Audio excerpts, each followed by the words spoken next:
Then we move ahead to displacement, which is our second term that you are going to define. So we have displacement.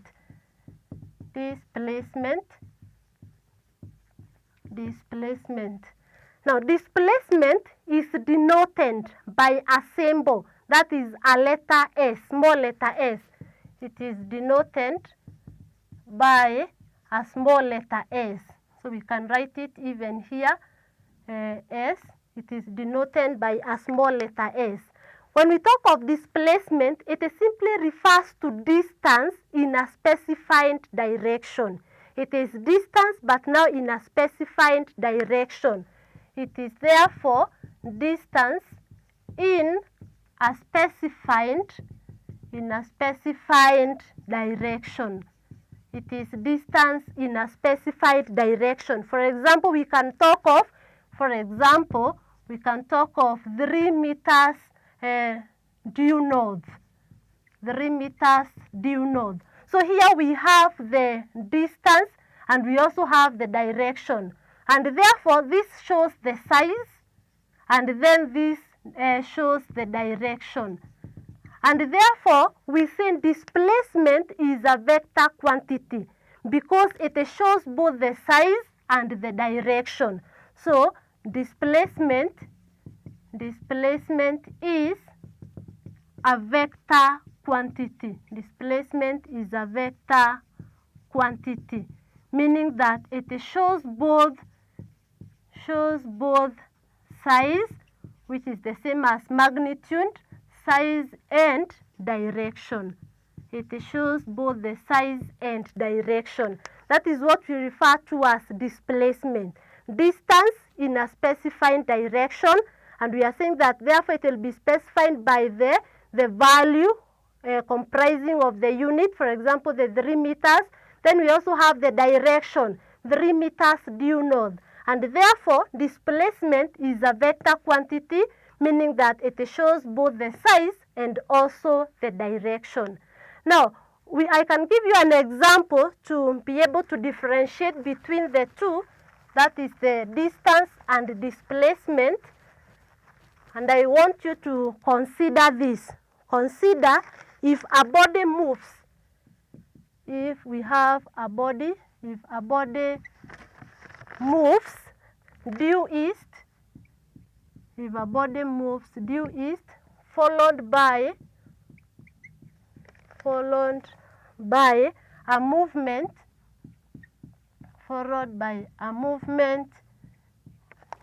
due north,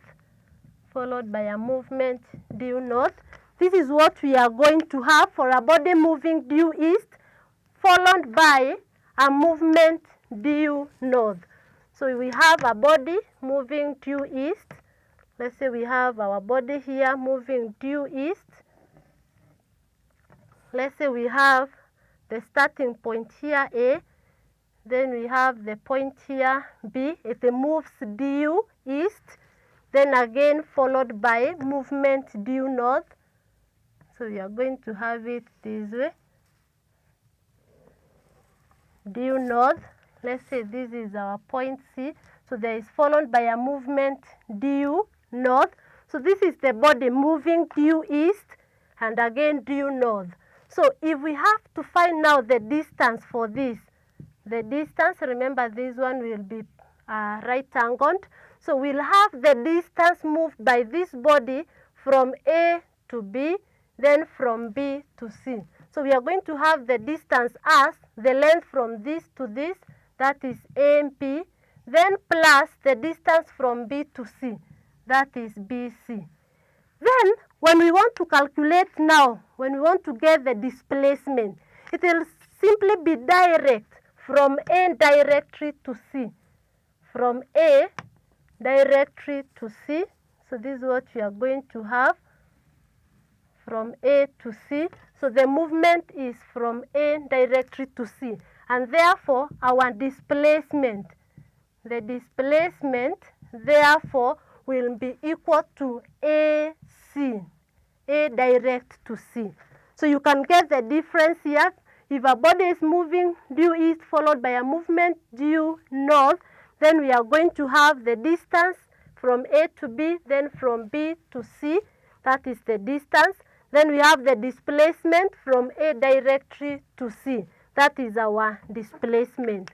So that is displacement, and I want us to move on to our next term, that is speed.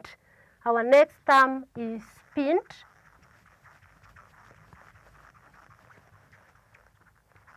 Speed is the next term.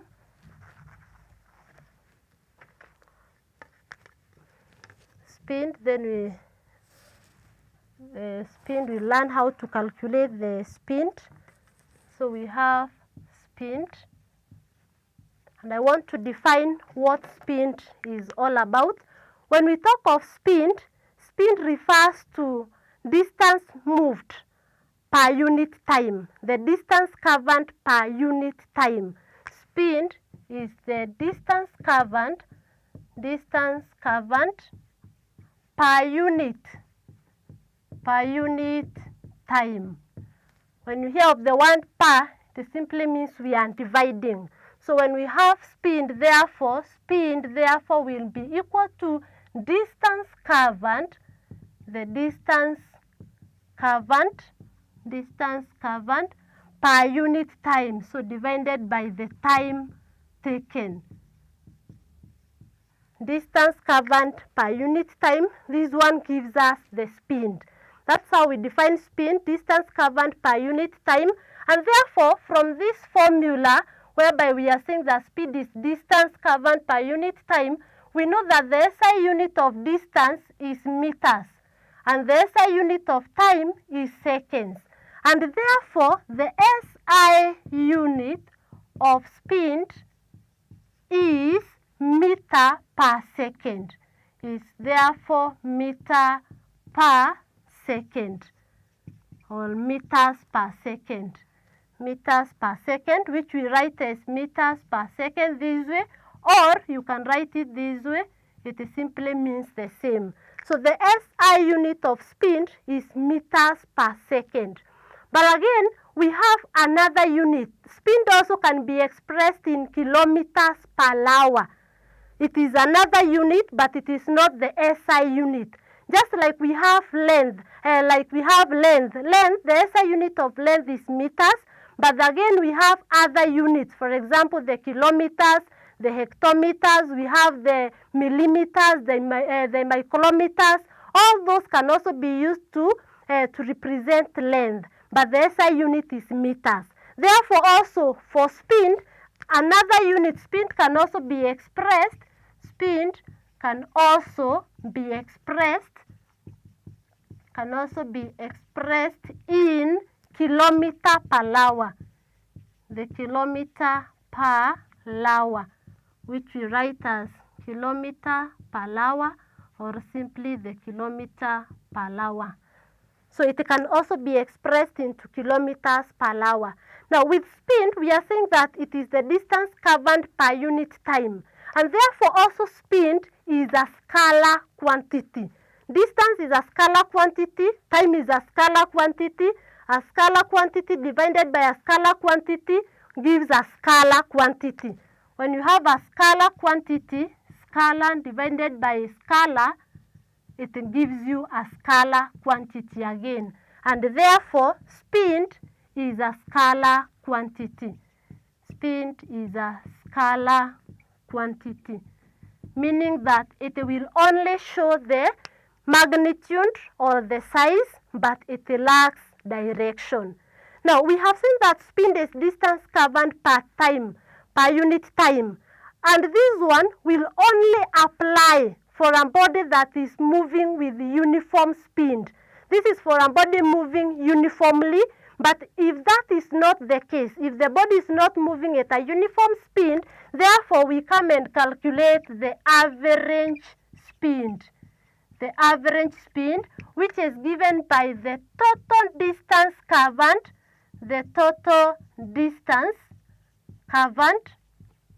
divided by the total time taken. So if it is not moving at uniform speed, we have now the average speed. We have to calculate the average speed given by the total distance covered divided by the total time taken. For example, if we have a